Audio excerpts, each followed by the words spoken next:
Welcome to episode 242 of Build Your House Yourself University by BYHYU. I'm your host and fellow student, Michelle Nelson, and together we'll learn the basics of home design and construction and demystify the building process so we can make smart decisions and build quality dream homes with or without a general contractor.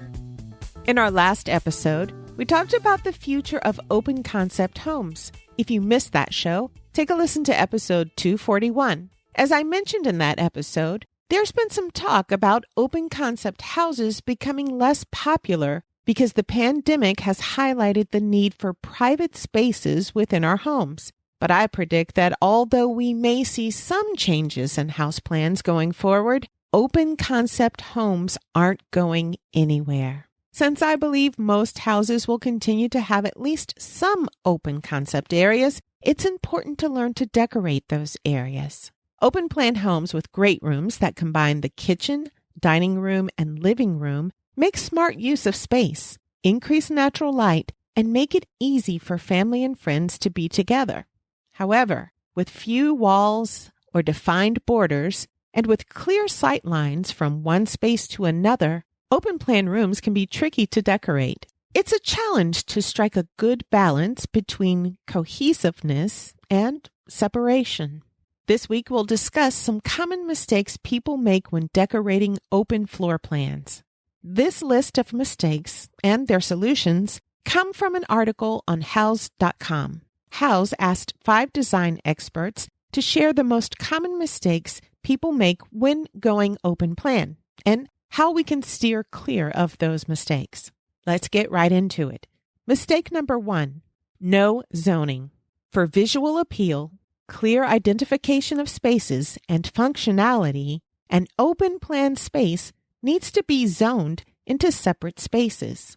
Zoning clarifies the different identities and functions of the different areas. Without zoning, the space can feel like a giant event hall. The solution here is to define the individual areas with furniture, rugs, lighting fixtures, and since we're building new homes, we can maybe even use different architectural features like ceiling beams or different ceiling heights. Floating the sofa between the middle of the room instead of placing it against the wall is a good way to help define the living area. Add a rug and some accent chairs and a coffee table, and you've created a true living room. Use a rug and a chandelier to help delineate a dining space. And maybe a kitchen island separates the kitchen from the dining area. Mistake number 2, too many different styles and color schemes. Now, although we do want zoning to define different spaces in an open concept floor plan, we also want to have a sense of visual continuity among the zones. This is what interior designer Kat Saketa says. Vastly different furniture and decor items can make a great room look too busy. Interior designer Kirsty Rostevsky says the different elements in an open plan space need to speak to one another as though they were from the same family without being too matchy-matchy or feeling forced. In other words, furniture pieces and accessories that share sight lines need to look similar, like siblings or cousins, but not be matchy-matchy like identical twins or triplets. The solution for this mistake is to choose coordinating colors and pieces throughout the spaces that are open to each other. Although color schemes and styles don't have to be exactly the same throughout the great room, pieces should look good together. For the most cohesion and greatest level of visual flow, flooring and wall colors should be the same throughout. Repeat design elements throughout the spaces. 1 to 3 main colors can be used throughout the great room. The colors can be a neutral, like white, or a bold color, like a blue, or a combination of the two. Put at least a small amount of those colors in each space, even if you add additional colors alongside them. Maybe white marble or matte brass are the design repeats you decide on. Put pieces made of those materials in each space. Think of a white marble tile backsplash in the kitchen, a marble buffet top in the dining area, and a marble side table and vase in the living room. You could use matte brass hardware on the kitchen cabinets. brass accents on the dining chairs and a matte brass chandelier in the living room. Now, obviously, not all pieces need to be white marble or matte brass, but adding a few of those elements in each space makes the open floor plan feel cohesive. In addition to colors and materials, you can also repeat finishes or sheens, textures, shapes, scale, patterns, and styles. Remember, pieces don't have to exactly match each other. They just have to go with each other. Mistake number 3, not balancing materials. Although we have to be cautious about decorating our open concept homes with too much variation, we also have to be careful of using too many of the same materials or using too little variation. This is true for all homes, but especially those with open floor plans. If you have stained wood kitchen cabinets, hardwood floors, a stained wood kitchen island and matching wood stools, a wood dining table with matching wood chairs, your kitchen and dining room area will be too brown and too boring. And what a travesty it would be to add brown living room furniture with wood coffee tables and side tables. Nope, that's not what we want. The solution is variation in materials and finishes. When choosing pieces and surfaces, it's important to create a balanced look.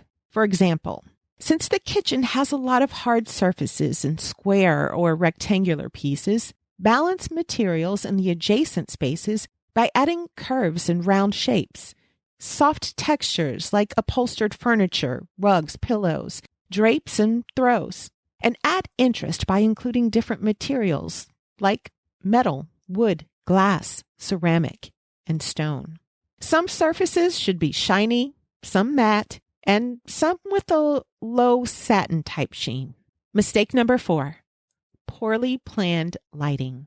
Lighting is sometimes not located where it will actually be used or needed in a great room. Poorly located lights can make the space much less functional, and lights that aren't on dimmers or that can't be turned off individually are also less functional and make creating the appropriate ambiance challenging. The solution here is to plan lighting and electrical elements at the start of the design. Think ahead of time about furniture placement and make sure lighting is positioned where it needs to be. For example, if the sofa will be in the middle of the room, an electrical outlet may need to be installed in the floor of the living area if you want lamps next to your sofa or accent chairs. With fewer walls and an open floor plan, you need to be far more deliberate in your planning for electrical elements such as outlets, wall switches, lighting, and television connections. Mistake number 5. The kitchen doesn't suit the style of the rest of the space.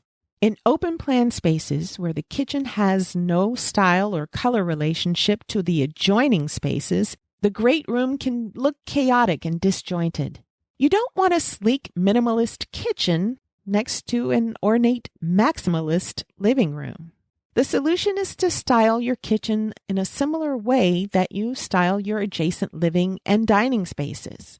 I've heard some designers say that in any house, but especially an open concept house, the kitchen should be thought of and styled like any other room in the house, using many of the same design rules you use elsewhere, because the kitchen is, in fact, a room in the house. It's just a room whose primary function is cooking and cleanup. When choosing elements for your kitchen, such as colors, cabinet styles, countertop, and backsplash materials, ask yourself if the decor coordinates with the adjoining spaces.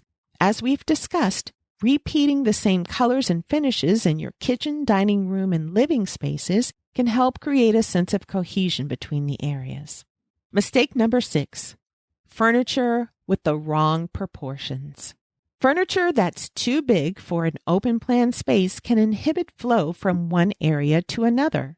Ideally, walkways and aisles should be at least 3 feet wide so you can maneuver the space comfortably. The space between the coffee table and the sofa should be about 14 to 18 inches. If furniture is too large, the space becomes visually cluttered and less functional.